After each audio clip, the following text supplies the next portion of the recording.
Apakah tabarruj itu? Apakah termasuk tabarruj jika kita memakai baju bermotif dan berwarna-warni serta memakai bros? Ya. Tabarruj itu sebenarnya istilah dari sesuatu yang ditampakkan secara sengaja dengan maksud dan tujuan untuk menarik perhatian. Itu disediakan tabarruj. Jadi misal dalam Islam itu kita dilarang memakai baju syuhra. Pernah saya jelasin. Baju syuhra itu seperti baju yang warnanya terlalu menyolok sehingga membuat orang menilai buruk atau orang tergoda lawan jenis. Warna yang terlalu memang menyolok sekali. Akhirnya pastilah lawan jenis kalau lihat menarik perhatian dia. Atau orang menilai buruk. Kok gitu ya? Itu syuhra namanya. Itu dilarang, nggak boleh. Kan gitu. Kemudian juga masuk dalam tabarruj. Ini yang pertama ya, menggunakan baju syuhra. Masuk dalam tabarruj adalah kalau seseorang itu menggunakan baju yang membentuk tubuh. Walaupun berpakaian. Seperti sabda Nabi SAW, ada dua golongan ahli neraka yang belum saya lihat. Gitu ya. Yang pertama adalah utusan-utusan pemimpin tertentu yang membawa pecut-pecut kuda yang mencambuk orang. Ini maksudnya kayak kita sekarang mungkin polisi atau aparat keamanan pemerintah tertentu yang sengaja mencambuk-cambuk orang gitu kan, untuk menarik sesuatu yang tidak wajib bagi mereka. Yang kedua adalah wanita yang berpakaian tapi telanjang, gitu. Yang berlenggak-lenggok, gitu kan, kata Nabi SAW, sampai kepala mereka seperti punuk unta. Mereka tidak akan mencium bau surga dan masuk ke dalamnya. Jadi ada penyampaian tentang masalah itu ya. Yang dimaksudnya adalah pakai baju tapi ketat sehingga membentuk dada, membentuk segala. Orang membentuk ini dalam bahasa orang lihat langsung tertarik lawan jenis gitu.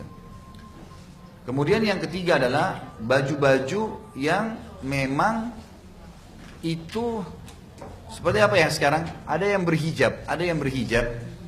Yang saya pernah ditanyakan dan pernah ada seperti gambar tapi memang tidak ada wajah dan seterusnya. Ini seperti apa sih? Ternyata baju-baju ini dianggap hijab tapi memang dibentuk mengalahkan fitnahnya rambut, mengalahkan fitnahnya badan, gitu kan? Dengan warnanya, dengan modelnya. Ya, ada jilbab-jilbab yang kadang-kadang dipakai memang di model seperti rambut, dibuat kayak berbentuk-bentuk, ya. Dia malah lebih besar fitnahnya daripada rambut itu sendiri. Jadi sama dengan rambut, cuma hijab gitu lah. Dijepit dari sini, dijepit dari sana. Jadi berbentuk seperti rambut kalau dihelai. Cuma beda warna saja gitu kan. Nah itu, terus dibentuk sedemikian rupa di wajah dengan bentuk tertentu. Jadi akhirnya jelas tujuannya untuk keindahan gitu lah. Sementara pakaian itu diperintahkan dalam Islam memang untuk menutupi aurat. Tujuannya untuk menutup aurat gitu kan. Tutup aurat. Masalah kasuistik, warna-warni, bintik-bintik atau apa ini memang ya tergantung dia masuk syuhra enggak. Misal gini, teman-teman di Afrika itu memang sudah terbiasa dengan pakaian warna-warni. Emang begitu pakaian mereka memang begitu. Ada teman saya dulu, kebetulan beliau dari Eritrea, dari Eritrea. Orangnya Masya Allah cerdas sekali. Namanya Fathul Bari, teman dekat saya. Beliau ini saking cerdasnya kalau ngomong itu Masya Allah. Mungkin bahasa Arabnya bisa ada orang Saudi bahkan tidak sebagus itu gitu. Sekamar dengan saya kebetulan. Kami dulu di kampus itu satu kamar dicampur beberapa negara gitu. Indonesia, dari Afrika, dari Amerika. Supaya ini terpaksa harus pakai bahasa Arab gitu kan. Harus gitu, jadi tidak satu negara nggak ditaruh satu kamar gitu. Nah orang ini kebetulan satu kamar dengan saya. Dia orangnya suka supel, jadi orang semua suka berteman sama dia. Dia suka tertawa, senyum. Dia selalu programin 3 hari dia pakai baju taub, baju kayak orang Saudi. 3 hari dia pakai baju Afrika. Nah 3 hari ini dia kadang-kadang bercanda sama teman-teman dari Afrika juga. Dia bilang, kalian ini orang Afrika, nih saya orang Saudi. Dia sambil bercanda gitu. Ya. Terus kemudian setelah 3 hari kemudian teman-teman Afrikanya ganggu dia. Kamu kan kemarin Saudi. Dia bilang hari ini saya Afrika.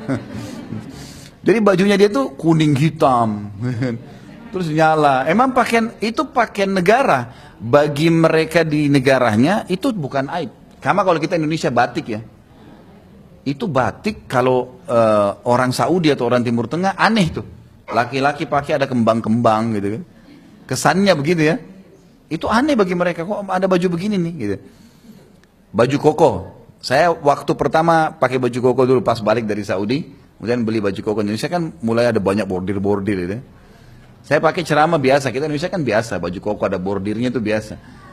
Begitu saya umroh, saya pernah pakai. Biasanya kan saya pakai thawb kalau di sana ya. Saya pernah pakai. Teman-teman saya ini ketemu saya. Ya Khalid, baju apa yang pakai ini? Baju apa kamu pakai ini gitu? Kok aneh gitu ada kembang-kembang. Saya bilang ini bukan kembang, ini bordir. Bilang ini aib. Aib bagi mereka itu. Dianggap aneh. Jadi ada memang begitu ya. Nah, tergantung kondisi, situasi. Karena kalau kita misalnya di Indonesia batik itu baju terhormat, kan itu. Orang kalau batik itu kan berwibawa gitu ya, acara-acara resmi. Nah itu kalau di Indonesia itu dianggap positif, berarti dia bukan baju syuhrah. Tapi kalau kita pakai di satu negara kita dianggap nggak bagus, dinilai negatif, gitu. Itu berarti jangan dipakai. Dia menjadi baju syuhrah di tempat itu, tidak syuhrah di tempat ini, gitu kan? Sesuai dengan keadaan. Gitu. Kalau kita lihat musim haji, memang jilbabnya ibu-ibu dari Afrika ini memang warna-warni, gitu kan? Tentu amannya adalah ibu-ibu muslimah kayak kita di Indonesia ini kan kita bebas beli baju apa saja, tidak ada baju khusus ya. Maka makin bajunya hindari dari corak-corak maka jauh lebih bagus. Jauh lebih aman dari syuhrah. Jauh lebih aman. Ini Allahu a'lam yang saya tahu.